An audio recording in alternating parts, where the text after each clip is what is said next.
Kung noon sa mundo ng boxing para makilala ka, kinakailangan mo muna manalo ng world title, sa panahon ngayon, may mga sumisikat na kahit hindi pa nagiging world champion. Sa katunayan, may mga world champion ngunit hindi binibili ang kanilang laban. So balit may mga hindi naman world champion ngunit ang kanilang mga laban ang pumapatok sa pay-per-view. Kaya naman halin at pag-usapan natin ang top 5 na pinakasikat na mga boksingero sa ngayon na hindi pa nakakatikim ng world title. Umpisahan natin sa number 5, Conor the Destroyer Benn. Anak ng isang boxing legend na si Nigel Benn. Napakalaking tulong sa professional boxing career ni Conor ang pagiging sikat ng kanyang ama noon sa boxing.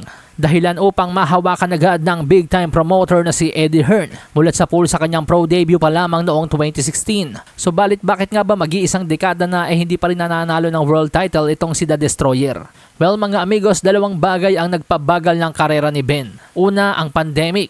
At ikalawa, ang pagkakasangkot ng kanyang pangalan sa doping.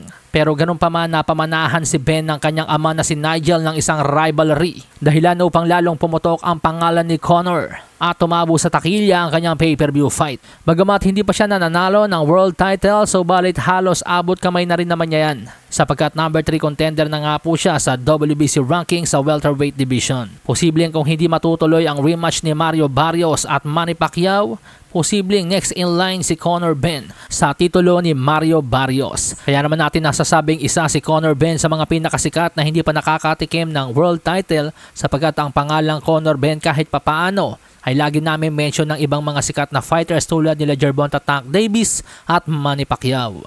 Now punta tayo sa number 4, Chris Eubank Jr.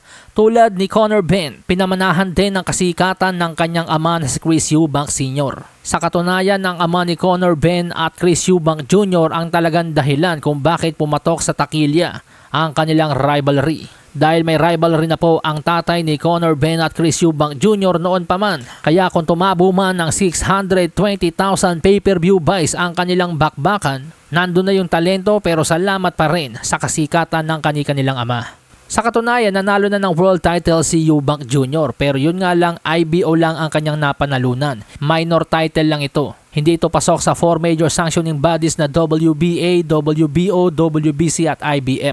Nasasabi nating sikat din talaga itong si Chris Eubank Jr. sapagkat isa ito sa inaasintahan ni Canelo Alvarez sa posible niyang makalaban sa susunod. Sa katunayan, parang hindi na nga mahalaga kay Eubank Jr. ang world titles dahil pinakawalan niya ang kanyang pagiging mandatory challenger sa titulo ni Johnny Beck. Na para bang ang dating ay aanhin ko ba yung mga titulo na yan kung kilalang kilala naman ako sa buong mundo at ang mga laban ko ay binibili. Now punta tayo sa number 3, Jake the Problem Child Paul.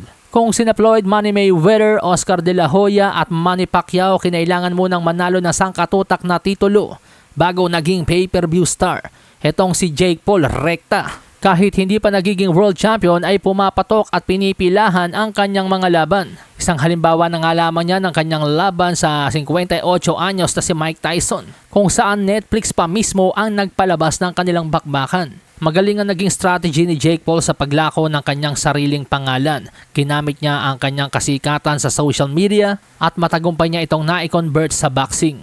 Kung ang mga baguhang boksingero ay lumalaban muna sa mga hindi kilalang boksingero, ang naging diskarte ni Paul bilang baguhang boksingero ay lumaban kaagad sa mga kilalang personalidad tulad ng dating NBA Slam Dunk champion na si Nate Robinson, dating MMA fighter na si Ben Askren, dating UFC champion na si Tyron Woodley, Anderson Silva, Nate Diaz, hanggang sa maipagsagupaan sa mga totoong boksingero na sila Tommy Fury at Julio Cesar Chavez Jr.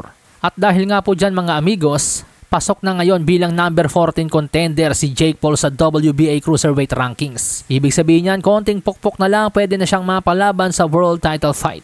Now, punta tayo sa number 2. Ito, 2020 pa lang talagang putok na ang pangalan nito, lalo na sa mga masugid na taga-subaybay ng boxing. Bakit kamo? Dahil sa pagkakaroon ng 100% knockout ratio. And I'm talking about none other than Vergil Ortiz Jr. Nitong 2024 at 2025 na lang may nakalusot sa knockout power ni Ortiz Jr. At yun nga po sina Sergey Bohachuk at Israel Madrimov. Pero sa kabila ng pagiging sikat na pangalan ni Ortiz Jr. at mahusay na paggabay sa kanya ng Golden Boy Promotions, naunahan pa si Ortiz Jr. maging world champion ng mga kasabayan niya tulad nila Jaron Boots Ennis. Kahit nga yung hindi niya nakabatch tulad ni Keyshawn Davis, naunahan pa siya mag-champion nito. Pero may tatlong bagay na nagpabagal ng karera ni Ortiz Jr. Number 1, pandemic. Number 2, pagkaka-hostage sa welterweight division ni na Errol Spence Jr. at Terence Crawford. Matatanda ang 2021 pa lang matapos talunin ni Ortiz Jr. si Egidius Kabayuskas. Hinahamon niya na noon si Crawford. Pero dahil hindi pa nga po na ikakasanaon ang big money fight ni Crawford kay Spence, na-hostage po ni Crawford at Spence ang welterweight division. At ikatlong dahilan ng pagbagal ng karera ni Ortiz Jr. ay ang kanyang sakit na rhabdomyolysis. So parang biyaya at sumpa nga po itong karera ni Vergil Ortiz Jr. mga amigo, sapagkat 23-0 undefeated with 21 knockouts. Sikat, subalit magpasa hanggang ngayon hindi pa rin nananalo ng world title. And finally, number 1, King Rai Ryan Garcia. Tulad ni Jake Paul, sikat na sikat din ito sa social media. Mayroon lang naman siyang 12 million followers sa Instagram, 1.1 million followers sa X, at kumita lang naman siya ng $30 million sa paikipagtaos kay Gervonta Tank Davis. Ang kanilang laban ni Tank ay tinatayang nakalikom ng 1.2 to 1.4 million pay-per-view buys. So bali sa kabila ng pagiging sikat na yan mga amigos, hindi pa po nananalo ng world title si King Rai. At ang dahilan, maraming bagay po mga amigos. 2021 pa lang sana mga amigos, napalaban na sa world title fight itong si King Rai kontra kay Devin Haney. So balit hindi po grinab ni King Rai ang kanyang pagiging mandatory challenger kay Haney noong 2021. Nagkaroon din ng mga series of mental health problem itong si Ryan Garcia. Minadali rin niya yung kanyang laban kay Tank Davis. At higit sa lahat, ups and down ng kanyang relasyon sa kanyang promoter na si Oscar De La Hoya. Bagay na talaga makakasagabal sa pagsungkit mo ng world title. Pero sa kabila ng hindi pagiging world champion, si Ryan Garcia po ay nananatiling isa sa mga pinakasikat na boksingero sa kasalukuyan. Na kung tutuusin kahit hindi na lumaban ng world title fight, magkakamal pa rin ng limpak-limpak na salapi. Malasahin ang baraha, patunayan mo sa'kin ha. Sino man ang mabunot na kalaban, di ka tatakbo ha. Sa bayan ko sa bayan, papalag ako para sa bayan. Basagan na bungo para sa'kin, putek, pabor, pangayan. Walang preno,